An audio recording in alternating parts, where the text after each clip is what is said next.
అలాగే మిమ్మల్ని ఇంకోటి అడగాలి. ఇప్పుడు బ్రహ్మం గారు ఎక్కడ పుట్టారు, ఆయన కాలజ్ఞానం ఏమేమి రాశారు, ఒక 20 ఏళ్ల తర్వాత లేదా ఒక 100 ఏళ్ల తర్వాత ఏం జరుగుతుంది అనేది ఆయన బ్రహ్మంగారి కాలజ్ఞానంలో రాశారు. ఆ పుస్తకం నేను చూడలేదు, మీరు నేను చూసారని అడగండి, నేను నిజంగా చూడలేదు. సినిమాలో కానివ్వండి, బయట వాళ్ళు చెప్పే విషయాల్లో కానివ్వండి, మీరు దాన్ని కూడా అబ్జెక్ట్ చేశారు. బ్రహ్మంగారు కాలజ్ఞానం అనేది కాదు, ఆయన అక్కడ లేదు అని. ఏ విధంగా మీరు చెప్పగలిగారు? అక్కడ యాక్చువల్లీ ఆయన పుట్టిన ఊరు ఉంది, ఆయన రాసిన పుస్తకం కూడా ఉంది కదా, కాదంటారా? అంటే I have to relate a few answers. మీరు ఇంతకు ముందు కూడా గ్రహణాల గురించి ముందే చెప్పగలరు కదా అని అన్నారు. We will address all of them. Please. Brahmam గారి కంటే ముందు పుట్టిన ఆయన పేరు నోస్ట్రడామస్. ఆయన సైన్స్లోకి వెళ్ళారు? లేదు, నోస్ట్రడామస్ సైన్స్ ఏమీ లేదు. నోస్ట్రడామస్ అనే ఆయన ఫ్రాన్స్లో పుట్టిన ఒక astrologer who was also a physician, అప్పటి డాక్టర్. Okay okay. నోస్ట్రడామస్ ఇచ్చిన ప్రెడిక్షన్సే అన్నీ నిజమైనాయి. ఆయన హిట్లర్ రాకను కూడా ముందే చెప్పాడు, ప్రపంచ యుద్ధాన్ని కూడా చెప్పేశాడు ఆయన. మీరు నమ్మారా ఆ విషయాన్ని? అదే చెప్తున్నాను. ఎలా సాధ్యం అవుతుంది, ఎప్పుడు ఏది జరుగుతుంది అని ఇన్వెస్టిగేట్ చేశారు. నేను చేయలేదు, ఆల్రెడీ చేసిన వాళ్ళు ఉన్నారు. దాంట్లో తేలింది ఏమిటి అని అంటే, నోస్ట్రడామస్ ఒక ఇంటాలరెంట్ సొసైటీలో ఉన్నప్పుడు తను రాసింది ఎవరైనా క్లియర్గా అర్థం చేసుకుంటే చంపేస్తారని అప్పుడు చర్చ్ ప్రతి ఒక్కరిని చంపేస్తూ ఉండేది. ఇప్పుడు ఆఫ్ఘనిస్తాన్లో కూర్చొని కవిత్వం రాస్తా అంటే వాళ్ళు కుదురుతుందా? తాలిబాన్ వాళ్ళు లేపేస్తారు. అట్లాంటి టెరబుల్ కండిషన్స్ ఫ్రాన్స్లో ఉండేవి. క్యాథలిక్ ప్రొటెస్టెంట్ ఐడెంటిటీస్తో ఇబ్బంది. ఈయనేమో ఇంగ్లాండ్లో ఉన్న ప్రొటెస్టెంటిజం వైపు మొగ్గు చూపుతూ ఉండేవాడు నోస్ట్రడామస్. ఆయన తన కంటెంపరీ ఈవెంట్స్ అన్నీ కూడా అర్థం అయ్యి కాని భాషలో, ఈ కాథ్రా అనే ఫ్రెంచ్లో 4 పాదాల కవిత్వం అది రాస్తూ ఉండేవాడు. దాంట్లో హిస్టర్ అన్న పదాన్ని వాడాడు. హిస్టర్ని పట్టుకుని హిట్లర్ అన్నారు. కానీ హిస్టర్ అన్నది ఒక భౌగోళిక ప్రాంతం. ఏదైనా విషయం జరిగితే ఆయన రాసిన దాంట్లో దీనికి సిమిలారిటీ ఉంటే దాన్ని దీనికి అన్వయించుకోవటం, అడాప్ట్ చేయటం అన్నది చేశారనమాట. ఫైనల్గా తేలింది ఏంటి అని అంటే, కంటెంపరీగా జరుగుతున్న విషయాలు ఇంతకుముందు జరిగిన విషయాల్ని తీసుకొచ్చి దాన్ని ఫ్యూచర్లో మాట్లాడినట్టుగా చెప్పారు అని. ఇది 9/11 గురించి కూడా ఆయన చెప్పాడు. 911 అని ఉంది అని ఆయన రాసిన దాంట్లో చెప్పారు. నిజంగా నోస్ట్రడామస్ 911 రాశాడు. ఓకే. కానీ 911 అంటే అర్థం ఏంటి? 911 అంటే అర్థం 9th month September 11th date అని కాదండి. 911 ఇయర్ అండి, అంతే. ఓకే. ఆయన క్లియర్గా 911 అని రాస్తే నువ్వు దాన్ని అంతా వేరే అర్థాలు చెప్పటం దేనికి? ఆయన రాసిన ఒకటి అర్థం చేసుకున్నాడు. ద ఇయర్ 911లో Normans, north people will attack అని ఈయన రాశాడు. But they have already attacked కదా, ఈయన 1500లో కదా పుట్టింది. సో పాస్ట్ అంతా ఫ్యూచర్గా రాశాడు ఆయన, భయమేసి చంపేస్తారు. సో దీన్ని 9/11గా ఇది అన్వయించారు కదా.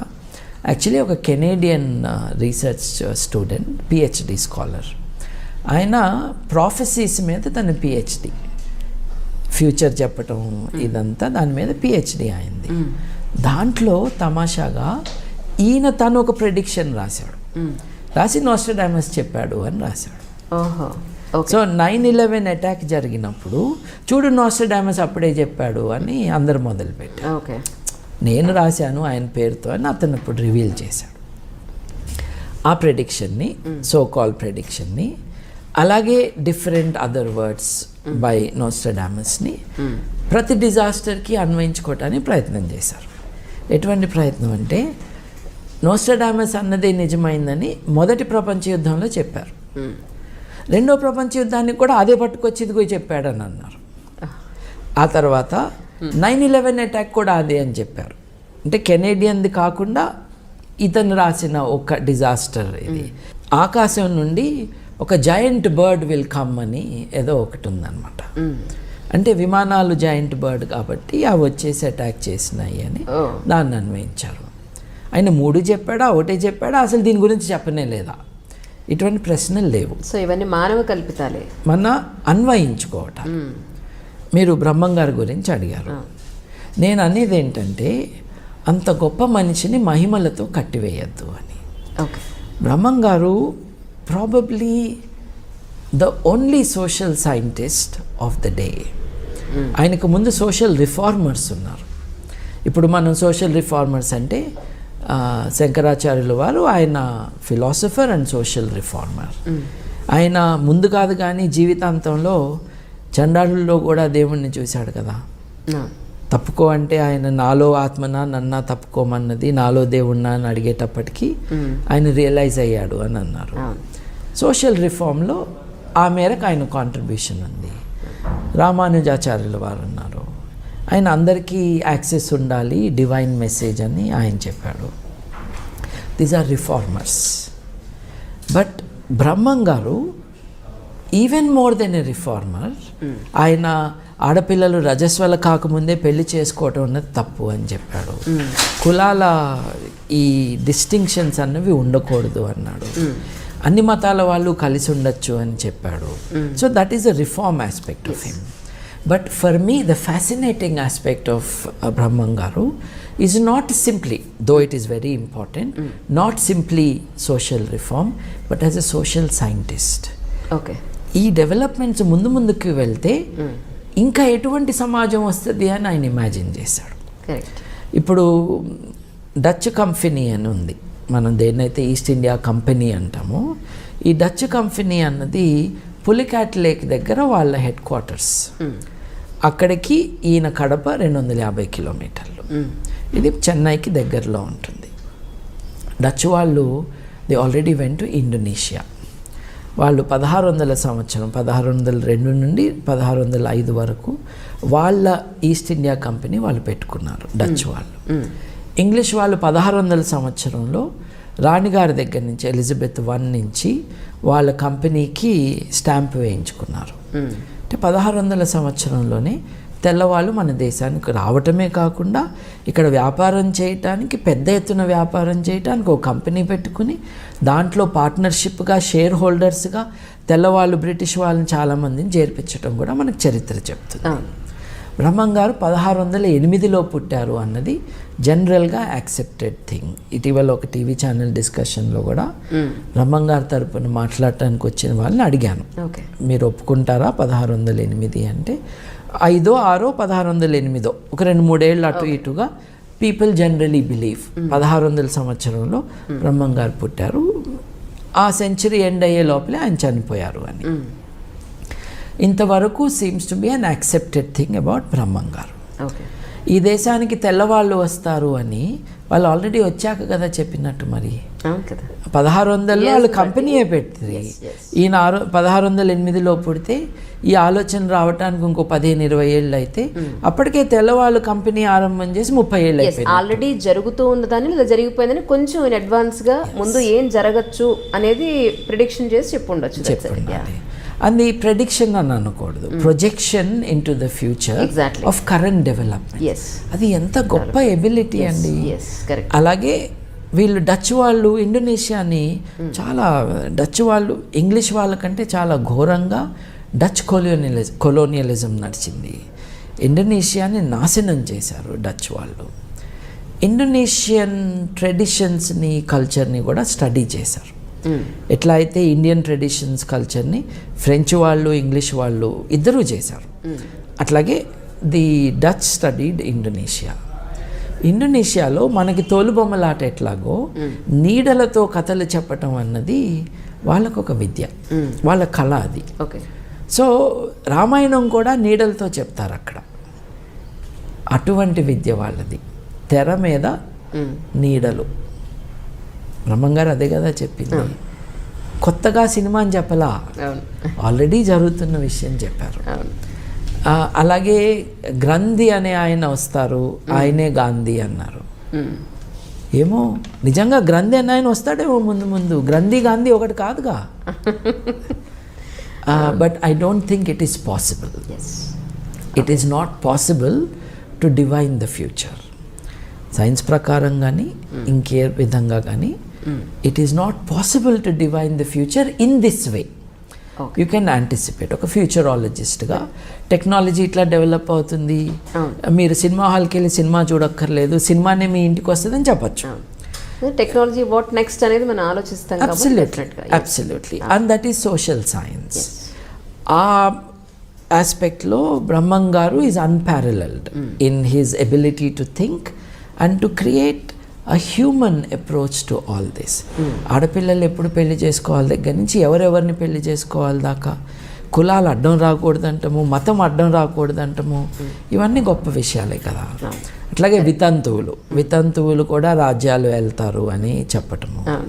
కానీ వితంతువులు రాజ్యాలు వెళ్తారు అన్నది ఆయన చెప్పినప్పుడు నా దృష్టిలో ఆడవాళ్ళకు కూడా మీరు ఈక్వాలిటీ ఇస్తే, వితంతువులను కూడా మీరు మనుషులుగా చూస్తే వాళ్ళు రాజ్యాలను కూడా ఏలగలరు అని ఆయన చెప్పటం. అదిగో ఇందిరాగాంధీ అన్నారు. అప్పటికి ఇండియా లేదు కదండి, అప్పుడు అన్ని చిన్న పిల్ల రాజ్యాలు కదా.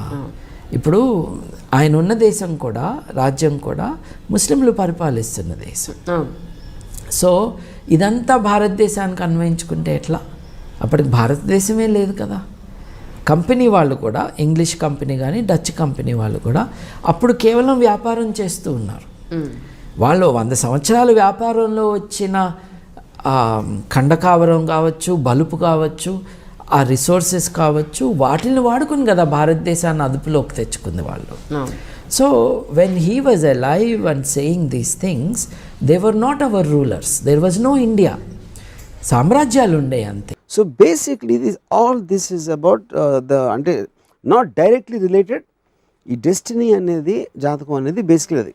సో జాతకం అసలు ఎక్కడైనా ఏ కోణంలో కూడా పనిచేయదని బలంగా నమ్ముతారు మీరు, అంటే ఖండిస్తారు మీరు జాతకాలు, అంతేనా? I think the ridiculous. అంటే నా పాయింట్ ఏంటంటే, ఇప్పుడు ఒక అస్ట్రాలజర్ కానీ ఒక ఎవరైనా అంటే whatever they are called, వాళ్ళు ఎంతవరకు నీకు ఇలాంటి గండం వస్తుంది, లేకపోతే ఇది అవుతుంది, లేకపోతే ఎలక్షన్ గురించో లేకపోతే ఇలాంటివి చెప్తారు. కానీ greatest catastrophes in history of mankind ఒక జాతి చెప్పలేదు. 9/11 వరల్డ్ ట్రేడ్ సెంటర్ అటాక్ ఒకటి చెప్పలేదు, సునామీ గురించి ఎవడు చెప్పలేదు, బిగ్గెస్ట్ ఎర్త్క్వేక్ గురించి ఎవడు చెప్పలేదు. అంతంత కెలామిటిషియస్ థింగ్స్ని మీరు ప్రెడిక్ట్ చేయలేరు. మీకు గండం ఉంది, లేకపోతే ఇది అవుతుంది, మీ అది చెప్పారు కదా. బ్రహ్మం గారు ఎప్పుడో చెప్పారని వీడు చెప్తాడు. బ్రహ్మం గారు బుక్ ఎవడు చదువు ఉన్నాడు, ఆయన ఏ సెంచురీలో చెప్పాడు, ఎక్కడ చెప్పాడు, అది రాసి నాకు స్క్రీన్ సేవర్లో పెట్టమని చెప్పండి. అసలు ఏం చెప్పాడు ఎగ్జాక్ట్ లైన్ బ్రహ్మం గారు దేని గురించి అన్నా ఏం చెప్పారు అనేది నాకు తెలిసి ఏ బుక్లో ఉండదు. కొన్ని ఇన్సిడెంట్స్ అయిపోయిన తర్వాత మేము ముందే చెప్పాం. అవును, that's exactly what I'm saying. వీళ్ళు కంటిన్యూస్గా ప్రెడిక్ట్ చేస్తూ ఉంటారు. అందులో 90% జరగవు, కానీ మనం కూడా అడగం అది అవ్వలేదని. ఎప్పుడైతే జరిగిందో చూసావు కదా, అప్పుడు చెప్పాను కదా అంటారు. అది మీరు ప్రెడిక్ట్ చేస్తుంటే ఏదో ఒకటి జరుగుతుంది, ఏదో ఒక కెలమిటీ జరుగుతుంది, ఏదో ఒక ప్రాబ్లం వస్తుంది.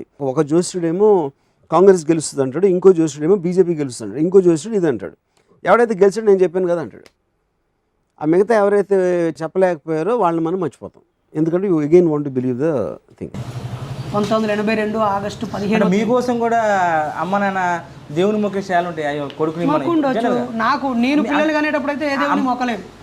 ఒకవేళ దేవుని మొక్కితే పిల్లలు పుడతారంటే ఇప్పుడు పిల్లలు పుట్టకుండా ఉండేటోళ్ళు అందరూ మొక్కలేదని అర్థమా, లేక వాళ్ళ మొక్కలో అర్థం లేదని అర్థమా, లేకపోతే వీళ్ళతో ఇంకా ఎక్కువ కాలం మొక్కించుకోవాలని కుట్రతో పుట్టియకుండా ఆపినని అర్థమా? ఇంత ఆలోచన విధానం ఇవన్నిటికంటే కూడా వాళ్ళు ఒక పాజిటివిటీని ఎంచుకుంటున్నారు. అంటే భగవంతుడు అంటే మాకు ఒక పాజిటివ్ ఎనర్జీ అని అనుకుంటున్నారు. మీరు ఎందుకు అలా అనుకునే వాళ్ళని నేను తప్పు పట్టలేదు ఎక్కడ. అంటే దానిలో ఉన్న ఒక వాస్తవాన్ని అంగీకరించుకోరు, కానీ మీరు ఊహించుకునేది మాత్రం వేరే ఉంటుంది. అంటే మీకు కావాల్సినవి మాత్రం వేరే ఉంటాయి. అంటే రెగ్యులర్గా ఇప్పుడు నువ్వు నమ్ముతావా కాలజ్ఞానాన్ని? నువ్వు నమ్ముతానవా? నేను నమ్మడం పక్కన పెట్టదు. నువ్వు పక్కకు పెడతావు, నానేమో పక్కకు పెట్టుకుంటే పక్కన పెట్టుకుంటావు. పక్కన ఎందుకు పడవాలంటే మీరు చెప్తున్నారు కదా, మీ వాదన దైవత్వం లేదు, దేవుడు లేదు అనే వాదన నుంచి కాలజ్ఞానం అనేది ఒక దేవుడే రాశాడు, బ్రహ్మం గారు మాకు దేవుడు, ఆయన రాసింది మాకు వేదం. అస్సలే కాదు, ఆయన దేవుడు కాదు, ఒక గొప్ప ఆలోచన పరుడు, ముందు చూపు ఉన్నటువంటి వ్యక్తి, ఊహించినటువంటి వ్యక్తి. ఆ ఊహలే నిజం జరిగితే సంతోషం, నిజం జరగకపోతే పోతే. ఇప్పుడు మేము పిహెచ్డి చేసేప్పుడు మా థీసిస్కి ముందే సినాప్సిస్లో హైపోథీసిస్ రాయాలి, అంటే ఊహ పరికల్పనలు. అంటే నా పరిశోధన ద్వారా ఈ సమస్యని గుర్తిస్తానేమో అనుకుంటున్నాను, దీనికి పరిష్కారం దొరుకుతుందేమో అనుకుంటున్నాను, లేదా ఇలా చేయాలనుకుంటున్నాను, ఇది ఉంది కావచ్చు అని ఆలోచన చేసి ప్రయోగం అది పరిశోధన చేసి నేను అనుకున్నవి జరగవచ్చు, జరగకపోవచ్చు. ఎందుకు ఇక్కడ నాకేమర్థమవుతుందంటే అన్న మీ గురించి మనం చిన్నప్పుడు పుస్తకాలు చదువుకుంటాం, పుస్తకాలు అందరూ చదువుకొని పరీక్షల్లో ప్రశ్నలకి ఆన్సర్లు రాసుకోవడం కోసం చదువుకుంటాం. కానీ అన్నీ ఏం చేసి పిహెచ్డి దాకా పుస్తకాలు చదివి అసలు సమాజాన్ని ప్రశ్నించడానికి వెతుక్కున్నాడు ప్రతిదాన్ని. అంటే నాకు అర్థం అవుతుంది, అంటే మీరు లైబ్రరీలో ఉన్నారన్నారు, ఉస్మానియా యూనివర్సిటీ లైబ్రరీలోనే కూర్చున్నారు. ఎన్ని గంటలు చదివేటోళ్ళన్నా? అలా అని కాదు, చాలాసార్లు క్లాక్ గుండ్రంగా తిరిగిన సందర్భాలు ఉంటాయి, డేట్ క్యాలెండర్స్ మారిన సందర్భాలు కూడా ఉంటాయి. ఈవెన్ జైల్లో కూడా 20 గంటలు చదివిన రోజులు ఉంటాయి. మొత్తం పుస్తకాన్ని మీరు విడిచిపెట్టారు అంతేనా? అసలు అక్కడ కూడా కనిపిస్తుంది ఇది నా శరీరంలో భాగంలాగా ఫీల్ అవుతాను.